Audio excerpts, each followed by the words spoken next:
we're going to give, that we give to special people only.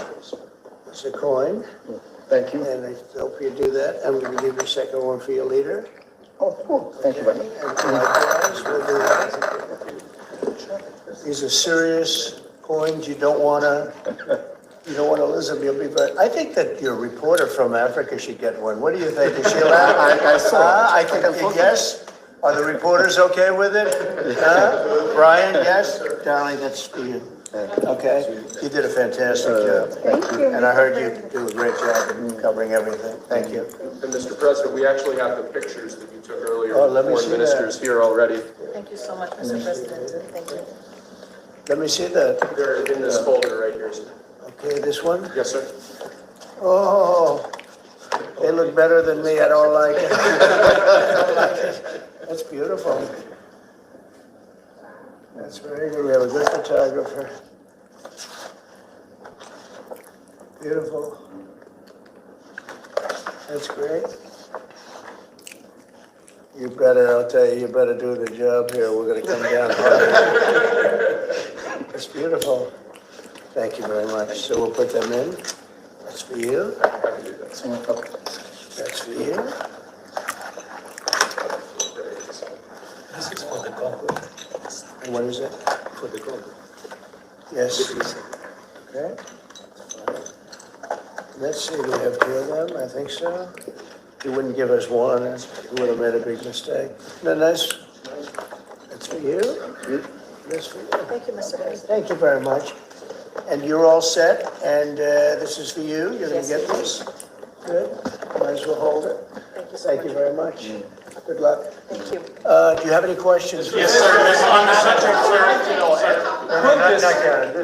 why not? Why not Canada, by the way? Why? I mean, Because this is about a different subject right now.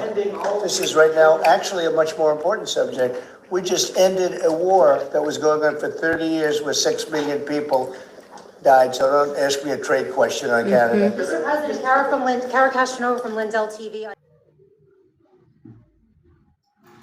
Ont été fournis par la ministre des Affaires étrangères, ou on va dire par également Massad Boulos, qui a expliqué les contours de cet accord, mais les détails, je crois, nous seront donnés prochainement par la ministre des Affaires étrangères quand elle sera disponible pour cela, parce que j'ai vu que la RTNC n'a pas fait les directs, donc je suppose qu'il y a un briefing qui est prévu dans ce sens-là pour permettre aux Congolais de cerner la quintessence de l'accord qui vient d'être signé. Rwanda, Kagame, etc. ont multiplié de stratégies, des alibis pour empêcher à ce que cet accord ne soit signé, pour que Kagame justement continue d'agresser la RDC, continue de tuer, de violer des femmes et même des bébés, des enfants, des mineurs. Il a multiplié des stratagèmes. Il a fouillé l'Angola le 15 décembre 2024. Il a refusé de signer également en Éthiopie lors d'une rencontre en 2024 là-bas avec le président de la République. Finalement, ce qu'il a évité, lui, est arrivé.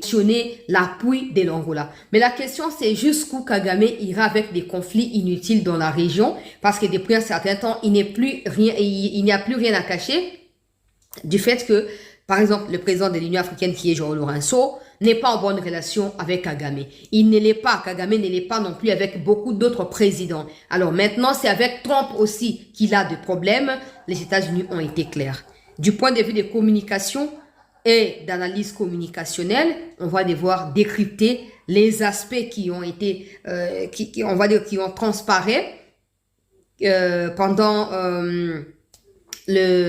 l'intervention des mamans Wagner, parce que quand elle a chuté, on a clairement vu comme si Marco Rubio voulait un peu caresser Nani Douingira dans le sens de dire oh ça va aller, courage, ça va aller, parce que maman Wagner elle a tenu des propos beaucoup plus durs. Alors il y a un communiqué du ministère des Affaires étrangères qui vient d'être publié qui résume l'esprit de l'accord, mais aussi la déclaration qui a été faite par maman Wagner avant la signature. J'espère que d'ici peu de temps, la version française du discours de maman Wagner nous sera publiée ou nous sera disponibilisée pour permettre à ce que nous puissions également partager. Mais l'extrait de sa déclaration a été placé dans ce communiqué que je vais devoir vous lire au cours de cette émission. exporter sous combat na biso te. Machino baleli balobi olobi boy pourquoi alobi te. Dans la combat c'est comme qui tient à moins de $20,000. Alobi non. Donc exporter sous combat te. Donc les relations entre les États sont basées par les intérêts. Chinois batikala oza jamais na ba Congolais. Chinois balandaki nde ba minerais na biso. Comment pouvez-vous imaginer? Chine azote que la biso ba drone ba bengi CH4B. Mais à quel côté que la Rwanda ba anti drone, manduki eza capable ya koko isa ba drone wana. Chine a la biso GSO ya chauve-souris. Ya Tom et Jerry. O ba Chinois ba sali biso. Totali boy non, toza la poste partenaire waza fiable. Donc, il y a une super puissance à Yambo. Parce que les Congolais, nous devons connaître l'histoire à ne pas l'oublier. Tout le monde dit qu'on déstabilisait ce sont les Américains. Dans les années 1994, sous l'administration de Bill Clinton, il y a Pesa Kagame Plan B, il y a envahi Zahir Tangwana, comme République démocratique du Congo. Moi, je suis là, Fatih Beto, je suis là, je suis là, américain. Bango batu babandaki bitumba wana bango pe batu bakosilisa yango bomoni décision ya papa Kizito Pakabombe bamiti nationaux bakanisaki akolongola mesure wana lokola ekokisi 4 mois to exporter akobati na biso te. Mais papa Kizito alobi non tobakisi lisusu 3 mois tokoteka kobati te, c'est-à-dire tina mois ya septembre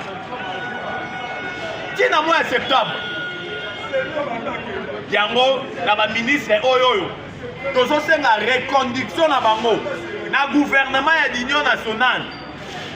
Mama Thérèse Kaikwamba, papa Kizito Pakabombe, Constant Boutamba, soki balakisi culpabilité na été na cour à cassation ba reconduire na dossier Constant Boutamba totikeli justice.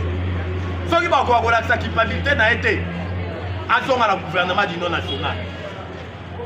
Et ça, le ministre Obiso Tomoni va travailler comme il se doit. Va travailler dans l'orientation à Tata Mokonzi Ekolo. Va travailler dans la vision à Fatih Beton.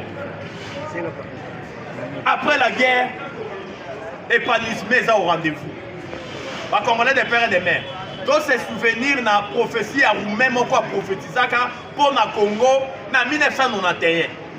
Kolobaete, Mokonzi en 1991. Vous voyez bien, Zalakanani. Kondo Maréchal Mobutu c'est Kokukuwen Douazabanga a Kolongolais na pouvoir par une rébellion. Mon conjoint a Kolongolais na pouvoir na rébellion. Tant à Ozamboki Bokonti, nous allons Laurent Désiré Kabila. Il y a Koum Melaté. À cause de l'assassiné. Viendra un autre président. Wananani, Hippolyte Kanambe alias Joseph Kabila. Yena Kibokonzi, à Koum Mela. Mais Mbokana Congo est cause à l'enterrer. Bokana Congo et Kobunga dans le concert des nations. Tamouya Kolongwa. Oya Koyawana, ça dit Fatih Beton. Bakolukaba Bomaye. Bakolukaba tenter l'intégrité physique nae. Na inzambe na ko épargner. Mbokane ko kota bitumba. Bakolukaba balkaniser yango. Mais na inzambe na ko épargner mboka wana. Après bitumba ya mboka wana, ya kosilisa bitumba ya mboka wana. Na tangu na e yenda komema développement ya Congo. Ba Congolais de père et de mère. Bon se souvenir na maloba ya Franck Fano. L'Afrique a la forme d'un revolver dont la gâchette c'est le Congo.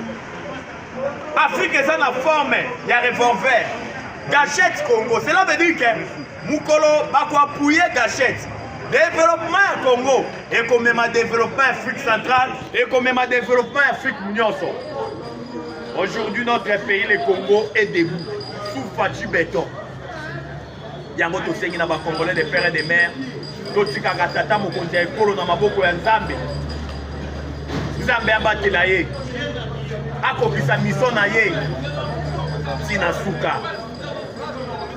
O ekabolaka biso. Eza biloko ya mike. Le Congo, c'est notre dénominateur commun. Abat le tribalisme. Abat les propos excitants à la xénophobie, à la haine tribale. Parlons du Congo. Parce que Congo nde mboka na biso. Tokotama ba Congolais, tokokufa ba Congolais.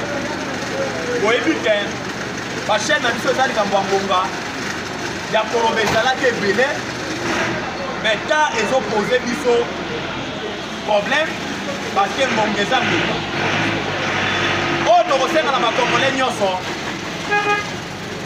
bitumba esili moment ya développement eye mais tokochite te sans pour autant toyebisa na bakongolais de père et de mère que la constitution actuelle on doit la changer. On doit la changer. Parce que bitumba c'est si. Pourquoi on doit changer cette constitution?